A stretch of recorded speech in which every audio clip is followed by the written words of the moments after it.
Bonjour, je m'appelle Barbara Stodler. Cette petite vidéo parce que j'aimerais vous partager depuis mon point de vue, depuis ma perception, ce qui se joue et aussi l'importance que ça a, mais depuis un autre point de vue. Cette rencontre qui se fait actuellement à l'OMPI, l'Organisation mondiale de la protection intellectuelle, à travers cette grande conférence diplomatique euh, qui accueille tous les pays du monde et qui a comme but la mise en place d'un traité international qui défende les peuples autochtones à travers dans leur propriété intellectuelle par rapport à leurs savoirs ancestraux et leurs savoirs ancestraux reliés aux ressources génétiques. Cette dernière phrase, elle veut simplement dire que c'est tous les savoirs ancestraux qui sont reliés à la nature, entre autres. Et pour moi, c'est une expérience très intéressante parce que depuis 10 ans, je travaille et je suis reliée directement avec des peuples autochtones et des leaders spirituels et politiques. Et pour moi, d'arriver dans cette conférence, c'était vraiment une compréhension profonde de, de, de ce qui se joue aujourd'hui. Ça fait 20 ans que je m'engage pour la Terre. À l'époque, j'organisais des grands forums aussi. Et à un moment donné, j'ai vu les limites de ces grandes discussions entre les milieux économiques, académiques, politiques, parce que c'était le système lui-même qui arrivait on n'arrivait pas à dépasser le système lui-même. Et donc, à ce moment-là, sont arrivés les peuples autochtones dans ma vie. Et donc, ça fait 10 ans que je suis avec eux et que j'essaye de,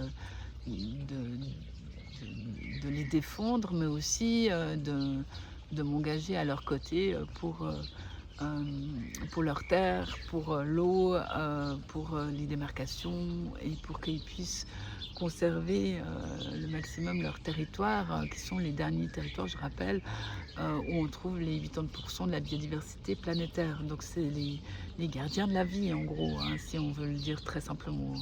Parce que ces petits territoires sont encore les gardiens de la biodiversité récente. Et donc dans ce forum, c'est extrêmement intéressant parce que ce forum a comme but de les défendre.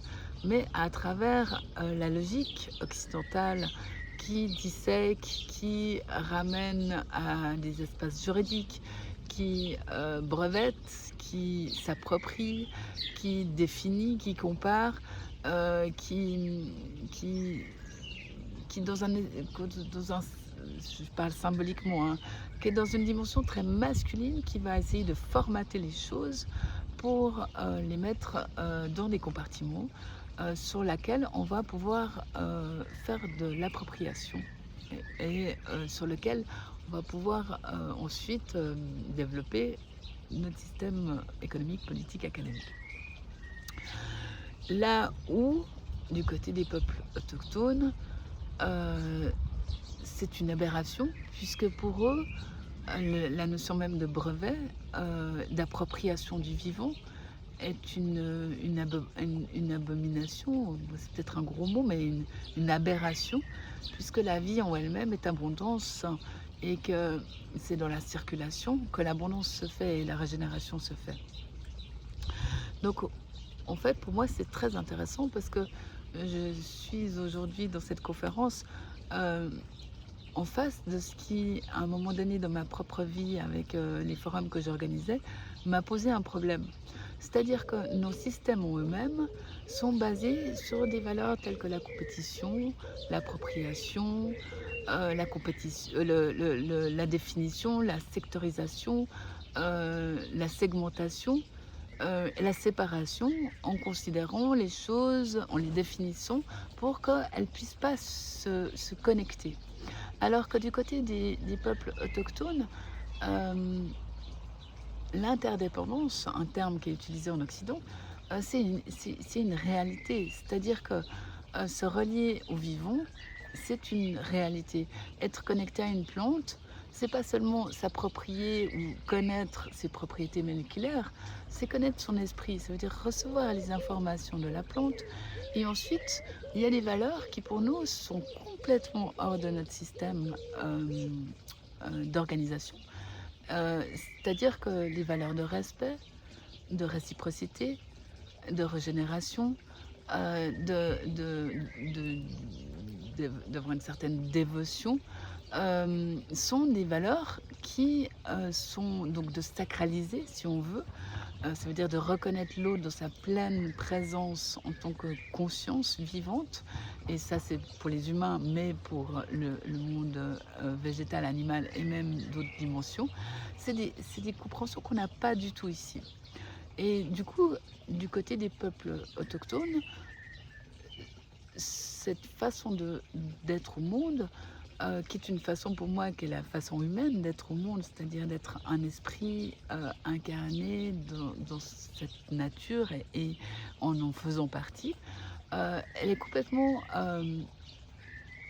absente du système occidental qui, lui, va se baser sur, malheureusement, des notions d'ego qui vont se projeter en pouvoir, en appropriation, en segmentation, en concurrence, et qui sont toutes des notions qui appartiennent à l'ego, alors que du côté des peuples indigènes, on est sur des notions qui appartiennent plus au cœur et à l'âme. Et en fait, aujourd'hui, dans notre système, la situation dans laquelle on se trouve au niveau du développement durable, qu'on peut appeler durable, ou de la transition énergétique, écologique, etc., on est arrivé à ce que ces notions qui étaient des notions pour la Terre, féminines, de régénération, elles se soient complètement fourvoyées en entrant à nouveau dans ces notions du système qui sont des notions d'appropriation du capitalisme et qui derrière sont basées sur la notion de peur de manquer, d'être pas reconnu. On est toujours sur ces dimensions qui sont des dimensions de l'humanité, mais qui ne sont pas guéries en Occident. Et je pense que tant qu'on n'arrivera pas à entrer dans cette dans la pensée autochtone, c'est-à-dire à entrer vraiment dans cette dimension de reliance au vivant à travers le cœur, notre système pourra faire tous les forums et toutes les transitions énergétiques qu'elle veut. Malheureusement, ce qu'on appelait à l'époque l'effet rebond dans les innovations écologiques, c'est-à-dire tout à coup, après une innovation écologique, on se rendrait compte de tous les impacts non vus qu'avait l'innovation. En fait, on va avoir la même chose en Occident, puisqu'on a cette notion d'interdépendance, de respect, de reliance qui n'est pas du tout intégrée. Et pour moi, c'est vraiment intéressant parce que dans les dimensions plus spirituelles, on parle de l'ego.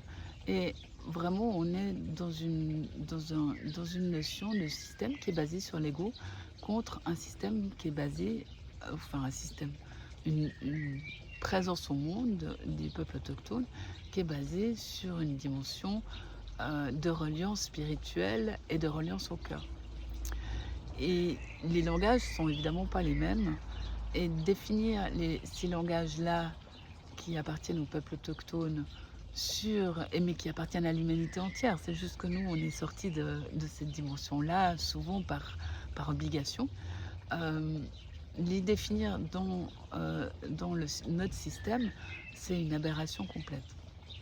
Et je voulais partager ça parce que c'est vraiment assez fou de voir ça. Et c'est là où je pense qu'on est quand même toujours dans la colonisation, c'est qu'en fait, on est en train d'imposer à ces peuples autochtones de se définir selon notre système. Et ça, c'est un manque de respect total, puisque la première chose à faire quand on rencontre quelqu'un, c'est de l'écouter et d'essayer de comprendre comment il voit le monde.